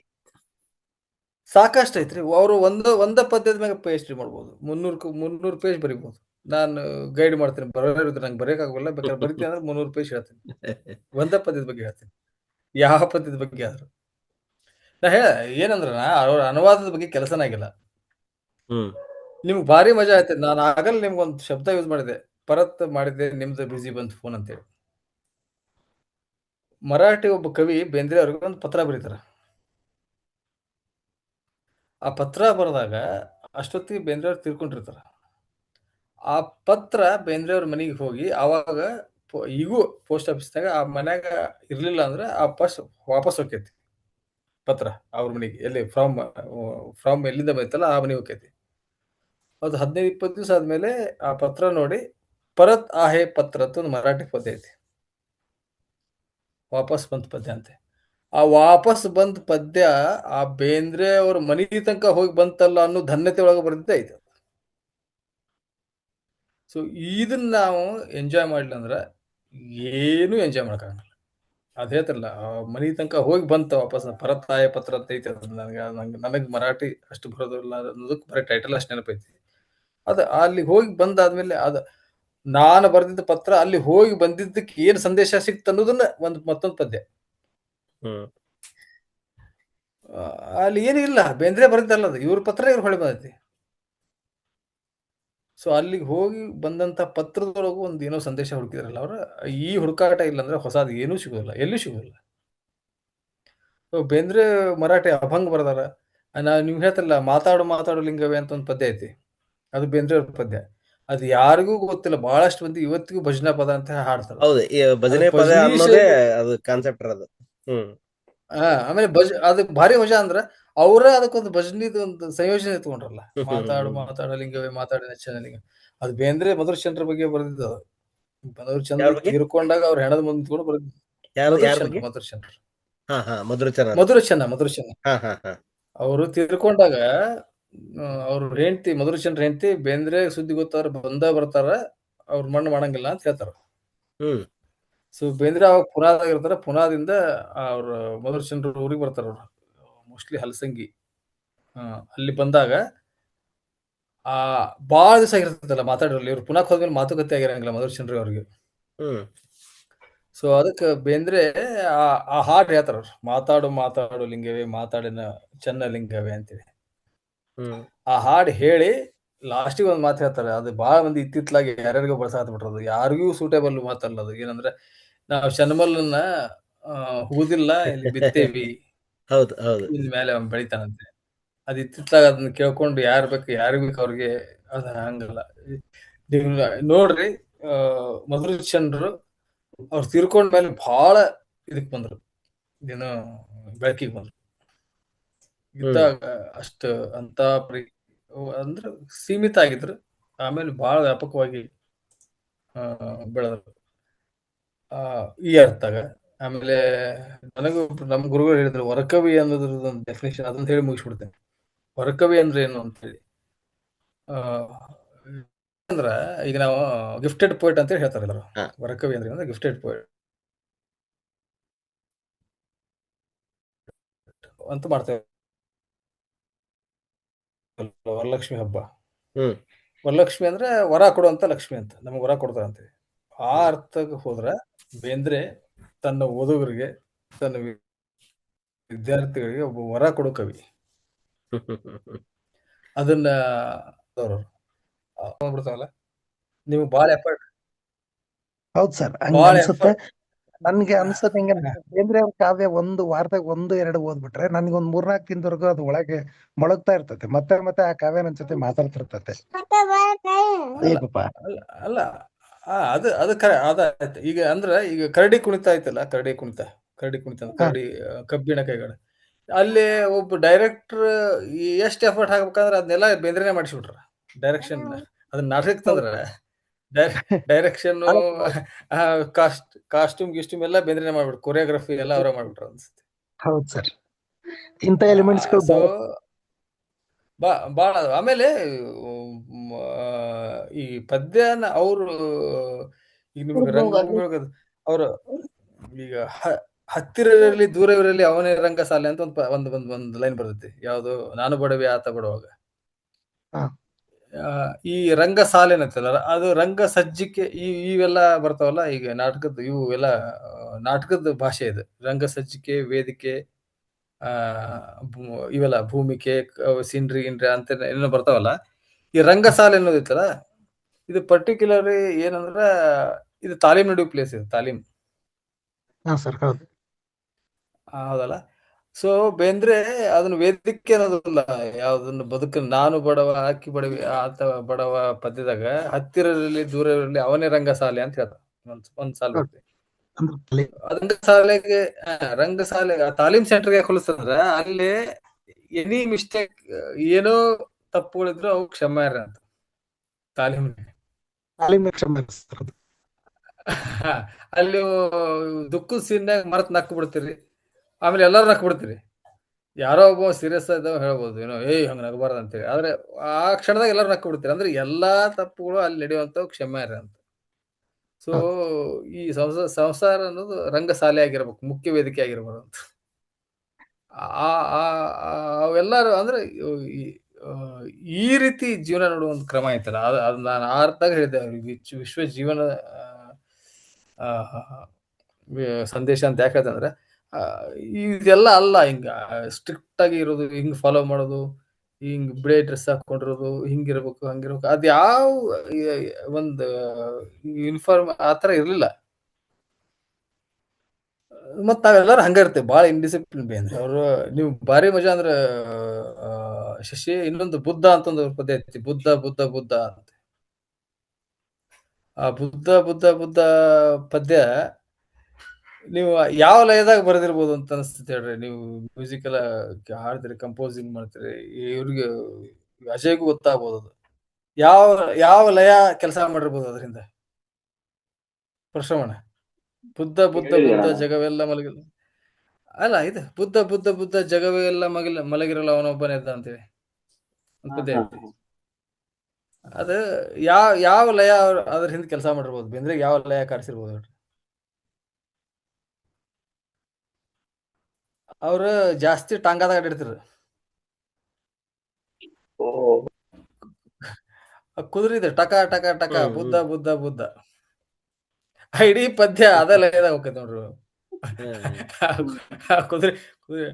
ಸೊ ಈ ಈ ಈ ಸೂಕ್ಷ್ಮ ಈ ಸೂಕ್ಷ್ಮತೆ ಐತಲ್ಲ, ಈ ಬೆಂದ್ರೆ ಹೇಳ್ತಲ್ಲ, ಬೆಂದ್ರೆ ನೋಡು ರೀತಿನೇ ಅದ್ಭುತ.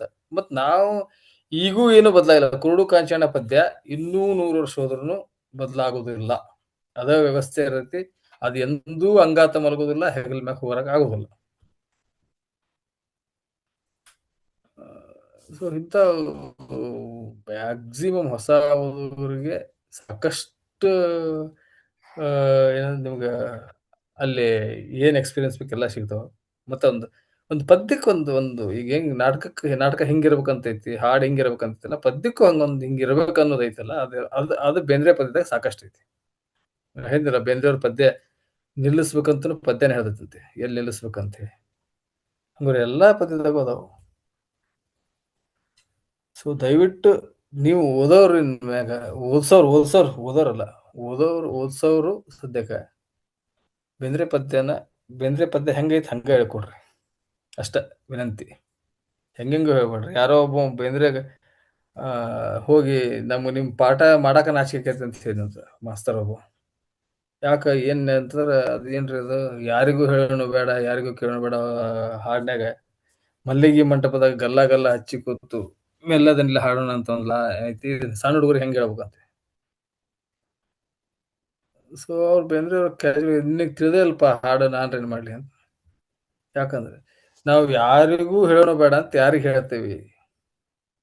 ಅದು ಬೇಂದ್ರೆ ಹಾಡು ಬಹಳಷ್ಟು ಮಂದಿ ಮೈಸೂರವ್ರು ಕಂಪೋಸ್ ಮಾಡಿದ್ದಕ್ಕೆ ಅದು ಹಾಡು ಬಹಳ ಅರ್ಥ ಕೆಟ್ಟವ. ನೀ ಹಿಂಗ ನೋಡಬೇಡ ಕೆಡಿಸಿದ್ರು, ಯಾರಿಗೂ ಹೇಳೋಣ ಬೇಡ ಕೆಡಿಸಿದ್ರು. ಅವ್ರು ಹೇಳಿದ್ದೆ ಅಂದ್ರೆ, ಈ ನಾವು ಮಕ್ಕಳಿಗೆ ಈಗ ನಾವ್ ಇವತ್ತಿಗೂ ಬಳಸ್ತೇವೆ ಏನಂದ್ರೆ, ಯಾರಿಗೂ ಹೇಳ್ಬೇಡ ನಾವು ಬೂ ಹೋಗೋಣ ಅಂತೀವಿ. ಹಂಗ ಅಂದ್ರೆ ಯಾರಿಗೂ ಅವ್ರ ಮಕ್ಕಳಿಗೆ ಹೇಳಿದ್ದದು, ಯಾರಿಗೂ ಹೇಳ್ಬೇಡ, ನಾ ಕರ್ಕೊಂಡು ಹೋಗ್ತೇನೆ ನಿಂಗೆ ಅಂತ. ಆ ಇಡೀ ಪದ್ಯ ಮಗನ ಜೊತೆ ಆಡಿದದು. ಮಲ್ಲಿಗೆ ಮಂಟಪದ ಗಲ್ಲ ಹಚ್ಕೊಂಡು ಒಂದ್ ಮಕ್ಕಳನ್ನ ಎತ್ಕೊಂಡು ಕೂಡ ಅದು ಇಮಿಡಿಯೇಟ್ ಗಲ್ಲನ ಹತ್ತತಿ. ಯಾರ ಮಕ್ಕಳನ್ನ ಯಾರು ಎತ್ಕೊಂಡ್ರು ಹತ್ತತಿ. ಅಲ್ಲಿ ಕುತ್ಕೊಂಡು ಮಾತಾಡ ಮೆಲ್ಲದಲ್ಲಿ ಹಾಡೋಣ ಅಂತಂದ್ರೆ, ನಾವು ಈಗ ಶಶಿಯವ್ರ ಜೋರದಲ್ಲಿ ಹಾಡ್ತಾರ, ಅವ್ರಿಗೆ ಹಾಡು ಬರ್ತಾವ, ನಮ್ಗೆ ಹಾಡು ಬರಂಗಿಲ್ಲ, ಮೆಲ್ಲದಲ್ಲಿ ಹಾಡ್ಬೇಕಷ್ಟೆ. ಹಾಡ್ದಾಗ ಏನೋ ಒಂದು ದೊಡ್ಡದು ಏನೋ ಇಲ್ಲ, ಅಥವಾ ಅಶ್ಲೀಲತೆ ಅಂತಿಲ್ಲ. ಮತ್ ಒಂದ್ ನೆನಪಿಡ್ರಿ, ಬೇಂದ್ರೆ ಪ್ರಣಯ ಎಂದರು ಒಂದೇ, ಓಂ ಪ್ರಣವ ಎಂದರು ಒಂದೇ ಅಂತ ಹೇಳ. ಬೇಂದ್ರೆ ಯಾವ ಹಾಡು ತಗೊಂಡ್ರು ಅಲ್ಲೇ ಒಂದು ಮಿಲನೋತ್ಸವ ಐತಿ. ಮತ್ ಬೇಂದ್ರೆ ಭಯಂಕರ ಗಟ್ಸ್. ನೀವು ಅದು ಯಾವ್ದು ಗಂಗಾವತರಣೊಳಗ ಇಳಿದು ಬಾ ತಾಯಿ ಅಂತ ರಿಕ್ವೆಸ್ಟ್ ಫಾರ್ಮ್ ಬರ್ತದೆ. ಇಡೀ ಪದ್ಯ ರಿಕ್ವೆಸ್ಟ್ ಫಾರ್ಮ್ ಐತಿ. ಹರನ ಜಡಿಯಿಂದ ಅಲ್ಲಿಂದ ಬಾ, ಇಲ್ಲಿಂದ ಬಾ, ನಿನಗ ಅಡಿ ಪೊಡ ಮಾಡಿವೆ, ನಿನಗೆ ಕಾಲು ಬೀಳ್ತೀನಿ, ಕೈ ಮುಗಿತೀನಿ ಎಲ್ಲ ಹೇಳ್ತಾರ. ಬಟ್ ಒಂದು ದೇಸಿತನ, ಒಂದು ಹುಂಬುತನ, ಒಂದು ಗ್ರಾಮ್ಯದ ಹುಂಬುತನ, ಒಂದು ಜನಪದೀಯ ಹುಂಬುತನ ಬೇಂದ್ರೆ ಎಷ್ಟಿತ್ತಂದ್ರೆ ಲಾಸ್ಟ್ ಲೈನ್ ಹೇಳ್ಬಿಡ್ತಾರ, ಅವತಾರವೆಂದು ಅಂದಾರೆ ತಾಯಿ ಈ ಅತಪಾತವನ್ನೇ ಅಂತ. ನೀ ಬರ್ಲಿಲ್ಲ ಅಂದ್ರೆ ಅವತಾರ ಬಿಡ್ತಾರ, ನಿಂದು ಬರಬೇಕನೆ ಅಂತ ಧಮ್ಕಿ ಕೊಡೋದೈತಲ್ಲ ಲಾಸ್ಟಿಗೆ. ಇಷ್ಟೆಲ್ಲಾ ಕೇಳ್ಕೊಂಡಾದ್ಮೇಲೆ ಒಂದು ಧಮ್ಕಿ ಕೊಡೋದೈತಲ್ಲ, ಅದು ಜನಪದದ ಒಂದು ಘಟ್ಸ್ ಅಂತಾರಲ್ಲ ಅದು. ಸೊ ಇವೆಲ್ಲ ಅದೇ ಆಯ್ತಲ್ಲ, ಒಂದಕ್ಕೊಂದು ಕಂಪೇರಿಟಿವ್ ಸ್ಟಡಿ ಅನ್ನೋದಕ್ಕಿಂತನೂ ಪೂರಕ ಅಧ್ಯಯನಗಳು. ಪಂಪನ್ನು ಭಾರತ ಓದಿದ್ಮೇಲೆ ರನ್ನನ್ನು ಯಾಕೆ ಓದಬಾರ್ದು, ರನ್ನನ್ನು ಓದೇನಿ ಪಂಪನ್ನು ಓದೇನಿ ಕುಮಾರವ್ಯಾಸನ ಯಾಕೆ ಓದಬಾರ್ದು, ಈ ಥರದ್ದು ಬೇಡ, ಓದ್ಬೇಕು ಇವ್ರದ್ದು. ಅವಾಗ ನಿಮ್ಗೆ ಗೊತ್ತಾಕೈತಿ ಯಾವ್ದು ಶ್ರೇಷ್ಠ ಅನ್ನೋದಲ್ಲ, ಯಾವ್ಯಾವ ರೀತಿ ಪ್ರೆಸೆಂಟ್ ಮಾಡ್ಬೋದು ಅಂತ. ಈಗ ಅವರು ನಮ್ಮ ಅಜಯ್ ಅವ್ರು ಹೇಳಿದ್ರ ಏನದ, ಬೇಂದ್ರೆಯವ್ರು ಹಾಡು ತಗೊಂಡು ಒಂದು ನಾಟಕಕ್ಕೆ ಇದು ಮಾಡಿದಂತೆ. ಬೇಂದ್ರೆಯವ್ರು ಆಲ್ಮೋಸ್ಟ್ ಅಲ್ಲಿ ಸಖಿಗೀತ ಅನ್ನೋ ಒಂದು ನಾಟಕ ಮಾಡಿದ್ರೆ ಇಷ್ಟು ಬ್ಯೂಟಿಫುಲ್, 2 ಕ್ಯಾರೆಕ್ಟರ್ ಇಟ್ಕೊಂಡು ಗಂಡ ಹೆಂಡತಿ 2 ಕ್ಯಾರೆಕ್ಟರ್ ಇಟ್ಕೊಂಡು ನಾಟಕ ಮಾಡಿದ್ರೆ ಇಷ್ಟು ಬ್ಯೂಟಿಫುಲ್ ಆಕೈತಿ. ಅದಕ್ಕೆ ಹೊಸ ಟೈಪ್ ಮ್ಯೂಸಿಕ್ ಕಂಪೋಸ್ ಮಾಡ್ಕೊಂಡು ಮಾಡಿದ್ರೆ, ಅವ್ರು ಸ್ಟಾರ್ಟಿಂಗ್ ಲೈನ್ನಾಗ ಹೇಳೋದು ಸಖಿ ನಮ್ಮ ಸಖಿ ಅದು ಆಖ್ಯಾನ ಕಟು ಮಧುರ ವ್ಯಾಖ್ಯಾನದೊಳಗೆ ಅವ್ರಿಗೆ ಅಗದಿ ಕಟು ಮಧುರ ಅಂತಾನೆ ಹೇಳಿ ಶುರು ಮಾಡ್ತಾರೆ. ಬಟ್ ಕಟು ಮಧುರ ಈ ಪದ ಹೆಂಗ್ ನೀವು ಈ ಒಂದ ಪದದ ಮೇಲೆ 10 ಪೇಜ್ ಬರೀಬಹುದು. ಕಟು ಮಧುರ ಯಾವ್ದೋ ಒಂದು ಸಿನಿಮಾದಾಗ ಹೇಳ್ತೀರ, ಆಹಾ ಎಂತ ಮಧುರ ಯಾತನೆ ಅಂತ. ಅದ ಅಲ್ಲಿದ ತಗೊಂಡಿದ್ದದು, ಕಟು ಮಧುರದಿಂದ ತಗೊಂಡಿದ್ದದು ಮಧುರ ಯಾತನೆ ಅಂತ. ಕಟು ಮಧುರ ಅನ್ನೋದು ಆ ಪದ ಎಷ್ಟು ಮಜಾ ಆಯ್ತಲ್ಲ. ಆಮೇಲೆ ಆ ಮನುಷ್ಯ ಒಂದೊಂದು ಕಡೆ ಆ ಜೀವನೋತ್ಸಾಹ ಅನ್ನೋದೈತಲ್ರಿ, ಅದನ್ನ ಯಾವ ಕಾಲಕ್ಕೂ ಯಾವ ಮನುಷ್ಯ ಆದ್ರೂ ಕೇಳ್ಬೇಕು, ಅದನ್ನ ಇನ್ಸ್ಪೈರ್ ಆಗುವಂಥದ್ದು. ಎಷ್ಟು ಪದದಾಗ ತುಂಬಿ ಬಂದಿತ್ತು ಆ ತುಂಬು. ಆಮೇಲೆ ಕೂಡಿರೋದ್ರ ಬಗ್ಗೆ ತುಂಬಿ ಎಲ್ಲಾ ಪದ್ಯಕ್ಕೂ ಎಲ್ಲರೂ ಒಂದ್ ಕಡೆ ಬಂದ್ಬಿಡ್ತದೆ, ತುಂಬಿರು ಈ ತರದ್ದು. ಅಂದ್ರೆ ಅವ್ರಿಗೆಲ್ಲಾನು ತುಂಬಿರ್ಬೇಕಂಗ, ತುಂಬಿಕೊಂಡಿರ್ಬೇಕು. ಕುಣಿಯೋಣ ಬಾರೊಳಗೆ ಹೆಜ್ಜೆ ಹಾಕಿ ನಾಳಿನ ಚಿಂತೆ, ಒಮ್ಮೆ ನಾಳೆ ಚಿಂತೆನೆ ಬೇಡ ಅಂತ, ಅದು ನಂತರ ನನ್ನ ಫೇವರೇಟ್. ಆ ಲೆವೆಲ್ಗೆ ಇಡೀ ಅದಕ್ಕೆ ಅಂದ್ರ ಲೈಫ್ ಇಸ್ ಸೂಫಿ ಹೇಳೋದಲ್ಲ, ಲೈಫ್ ಇದು ಕುಣಿತ, ಇಡೀ ಜೀವನ ಕುಣಿಯೋನು ಬಾ. ಅದ್ರಾಗ ಒಂದು ಭಾರಿ ಭಾರಿ ಅದ್ಭುತವಾದ ಮೆಟಾಫರ್ ಯಾವ್ದು ಗೊತ್ತೇನಣ್ಣ, ನಿದ್ದಿಯ ಬಗೆರಾಗಿ ಅಂತ ಹೇಳ್ತಾರ. ಅದೊಂದು ಬರುತ್ತೆ, ಹೆಂಗ ನಿದ್ದಿಯ ಬಗೆರಾಗಿ ಅಂತ. ಆಮೇಲೆ ಇದು ನಿದ್ದಿಯ ಬಗರಿ ಅಂತ ಅಂದ್ರ ಅವ್ ಅಟ್ಲೀಸ್ಟ್ ಬಗರಿ ಏನಾರ ಆಡಿರ್ಬೇಕು ಒಂದ್ಸಲ ಜೀವನದಾಗ. ನೀವು ಅಂತ ಬೇಂದ್ರೆ ಅಂದ್ರೆ ಅದನ್ನ ಅದು ತಿರುಗ್ತೈತಿ ಅಂತಾನೆ ಗೊತ್ತಾಗ್ಲಾರಂಗ್ ತಿರುಗ್ತೈತಿ.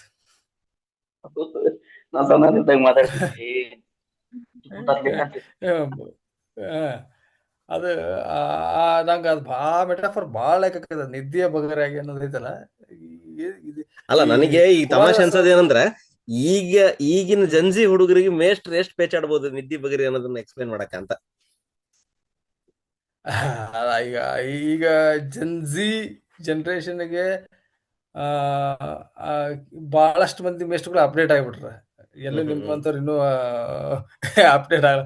ತಿಳಿಸಿ ಹೇಳ್ಬೇಕು ಅನ್ನೋದು ಏನೈತಿ, ಲ್ಯಾಂಗ್ವೇಜ್ ಅನ್ನ ಬಹಳಷ್ಟು ಮಂದಿ ಲ್ಯಾಂಗ್ವೇಜ್ ಅನ್ನ ಇನ್ಸಲ್ಟ್ ಮಾಡೋ ರೀತಿ ಕಲ್ಸಕತ್ತಾರ. ಮತ್ತು ಲ್ಯಾಂಗ್ವೇಜ್ಗೆ ಹುಡುಗರು ಪ್ರಾಮುಖ್ಯತೆ ಕೊಟ್ಟಿರ್ತಿಲ್ಲ. PCMB ತಗೊಂಡ್ಬಿಟ್ರೆ 4 ಕ್ಲಾಸ್ ಕೊಟ್ಟಿರ್ತಾರೆ, ಅವಕ್ಕೆ ಮಾರ್ಕ್ಸ್ ಕೊಟ್ಟು ಬಿಡ್ತಾರೆ, ಪಾಸ್ ಆಗಿಬಿಡ್ತಾರೆ. ಕನ್ನಡಕ್ಕೆ 20-35 ಮಾರ್ಕ್ಸ್ ತಗೊಂಡು 299 ತೊಗೊಂಡ್ರು ಮನ್ಯಾಗ ಚಪ್ಪಲಿ ಹೊಡಿಯೋ ಪೇರೆಂಟ್ಸ್ ಅದಾರ. ಹಿಂಗಿದಾಗ ಯಾವ ಮೂಲದಿಂದ ಭಾಷೆ ಬೆಳಿಬೇಕು ಹೇಳ್ರಿ? ಇವತ್ತು ಇವ್ರಿಗೆ ಯಾರ ಅಜಯ್ ಅವರು ರಂಗಭೂಮಿಗೆ ಹೋದ್ರು, ಅಲ್ಲಿರೋ ಸಮಸ್ಯೆನೂ ಅದ. ಯಾಕೆ ನಾಟಕಕ್ಕೆ ಹೊಸ ಜನರೇಷನ್ ಬರಕತ್ತಿಲ್ಲ ಅಂತಂದ್ರೆ, ಹೊಸ ಜನರೇಷನ್ ಎಷ್ಟು ಮಂದಿ ಬರ್ತಾರೆ, ಹೊಸ ಹುಡುಗರು ಎಷ್ಟು ಮಂದಿ ಒಂದು ನಾಟಕ ಆಡಕತ್ರ ಒಂದು 20% ಹೊಸ ಹುಡುಗರು ಇರ್ತಾರೆ, ಇನ್ನು ಹುಡುಕಿದ್ರೆ ಅಬೌವ್ 40 ಇರ್ತಾರೆ. ಅಬೌವ್ 40 ನೀವು ಜಂಜಿ ಅಂತ ಎಲ್ಲಿಂದ ಅಂತೀರಿ? ಸೊ ಯಾಕೆ ಹೊಸ ಬರಾಕತ್ತಿಲ್ಲ ಅಂದ್ಮೇಲೆ ಆ ಇಂಟ್ರೆಸ್ಟ್ ಸ್ಕೂಲಾಗ ಕೊಡತ್ತಿಲ್ಲ. ನಾ ಹೇಳ್ತಲ್ಲ, ಇವತ್ತು ನೀವು ಯಾಕೆ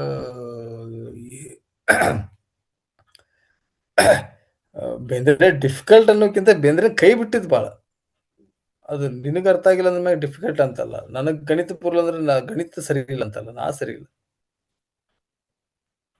ಅದನ್ನ ತಿಳ್ಕೊಂಡ್ರೆ ಬಹಳಷ್ಟು ರೀತಿಯೊಳಗೆ ಬೇಂದ್ರೆ ತಲುಪಿಸ್ಬೋದು. ಬಟ್ ಬೇಂದ್ರೆ ನನಗೆ ಒಂದು ಖುಷಿ ಏನು ಗೊತ್ತನ, ಬೇಂದ್ರೆ ಮಾಸ್ತರ್ ಆಗಿರ್ಲಿಲ್ಲ 40 ವರ್ಷದ ತನಕ. ಬೇಂದ್ರೆಗ ಅಭಿಮಾನಿಗಳಂದ್ರೆ ಶುದ್ಧ ಅಭಿಮಾನಿಗಳಾದಾರ. ಯಾರು ಬೇಂದ್ರೆ ಭಜನೆ ಮಾಡೋರು ಯಾರಿಲ್ಲ, ಅಥವಾ ಬೇಂದ್ರೆ ಅಂತ ಲಾಬಿ ಮಾಡ್ಕೊಂಡಿರಲ್ಲ. ಶುದ್ಧ ಅಭಿಮಾನಿಗಳು ಸುಮ್ನೆ ಅವ್ರಿಗೆ ಕವಿ ಯಾರಂತ ಗೊತ್ತಾದ್ಮೇಲೆ ಹೋಗಿ ಮಾತಾಡ್ತಿರೋದಾರ, ಅಥವಾ ಬೇಂದ್ರೆ ಕವಿ ಅಂತನ ಗೊತ್ತಿಲ್ಲದ ಬೇಂದ್ರೆ ಹಾಡದವ್ರು ಅದಾರ. ಆ ರೀತಿ ಅಂತ ಅಭಿಮಾನಿಗಳು. ಎಲ್ಲೋ ಅವ್ರು ಲಚ್ಚರಿಕೆ ಮಾಡಿ ಅಲ್ಲಿಂದ ಸಂಪಾದಿಸಿದ್ದು ಇಲ್ಲಿಂದ ಸಂಪಾದಿಸಿದ ಅಂತದ್ ಬಹಳ ಕಡಿಮೆ. ಬಟ್ ನಾನು ಹೇಳ್ತಲ್ಲ, ಯಾವ ಜೀವನ ಬದುಕಾಕ ಸಾಧ್ಯ ಇಲ್ಲ ಅನ್ನೋದನ್ನ ಅದನ್ನ ಅಮೋಘವಾಗಿ ಬದುಕಿ ತೋರಿಸಿದ್ ಬೇಂದ್ರೆ. ಅದಕ್ಕೆ ಅವ್ರು ಮೋಸ್ಟ್ಲಿ ಏನದ ಜೀವಕ್ಕೆ ಜೀವ ಉದ್ದೀಪನವಾದದೇ ಜೀವನ ಅಂತ ಹೇಳ್ತಾರೆ. ಯಾವ್ದು ಲೈಫ್ ಅನ್ನಕ್ಕೆ ಹಾಳಾಗಿ ಕಾಮಕ್ಕೆ ಹೋಳಾಗಿ ಬಾಳಿದರೆ ಅದು ಬದುಕು ಅಲ್ಲ, ಬಾಳು ಅಲ್ಲ. ಜೀವಕ್ಕೆ ಜೀವ ಉದ್ದೀಪನವಾದದೇ ಜೀವನವು ಅಂತೇಳಿ. ಅದೆಷ್ಟು ಬ್ಯೂಟಿಫುಲ್ ವರ್ಡ್. ಅನ್ನಕ್ಕೆ ಹಾಳಾಗಿ ಕಾಮಕ್ಕೆ ಹೋಳಾಗಿ ಬದುಕುವುದು ಬದುಕು ಅಲ್ಲ, ಬಾಳು ಅಲ್ಲ. ಒಂದು ಲೈಫ್ ಇನ್ನೊಂದು ಲೈಫಿಗೆ ಉದ್ದೀಪನ ಆಗ್ಬೇಕು, ಇನ್ಸ್ಪೈರ್ ಆಗ್ಬೇಕು. ಅದ ಉದ್ದೀಪನ ಪದಕ್ಕೂ ಇನ್ಸ್ಪೈರ್ ಏನ ಅಷ್ಟು ಸೂಕ್ತ ಪದ ಅಲ್ಲ. ಈ ಉದ್ದೀಪನ ಮದ್ದು ಅಂತ ಹೇಳ್ತಾರಲ್ರಿ, ಇವರೆಲ್ಲ ಸಿಕ್ಕೊಂತಾರಲ್ಲ, ನಾ ಒಲಿಂಪಿಕ್ ಆಡ್ಬೇಕಾರ ಹಂಗ ಆ ಒಂದು ಜೀವಕ್ಕೆ ಇನ್ನೊಂದು ಉದ್ದೀಪನ ಆಗೋದೇ ಜೀವನ ಅಂತ. ಇಡೀ ಬೇಂದ್ರೆ ಕಾವ್ಯದೊಳಗ ನನಗ ಇಡೀ ಬೇಂದ್ರೆ ಕಾವ್ಯನ ಒಂದು ಉದ್ದೀಪನ ಮದ್ದು ಇದ್ದಂಗೆ ಐತೆ ನೋಡಪ್ಪ. ಮೋಸ್ಟ್ಲಿ ಇದು ಹಿಂಗ ಏನಿದೆ, ಒಂದ್ ಸುಮ್ನೆ ಕುತ್ಕೊಂಡು ಹರಟಿ ಹೊಡೆದಂಗ ಆತ ಅಷ್ಟ. ಇದನ್ನ ನೀವು ನಿಮ್ ಸ್ಟೈಲ್ನಾಗ ನಿಮ್ ಹುಡುಗರಿಗೆ ಕಲಿಸ್ರಿ ಅಷ್ಟೇ. Thank you Rajanna. ಸಾಕಷ್ಟು ಬೇಂದ್ರೆ ಅವ್ರ ಬಗ್ಗೆ ಏನಿಲ್ಲ. ಒಂದು ಒಳ್ಳೆ ಸೆಷನ್ ಅಂತ ಅನ್ಕೊಂಡೆ. Thank you Shashi, thank you Ajay, Shashi Nandish.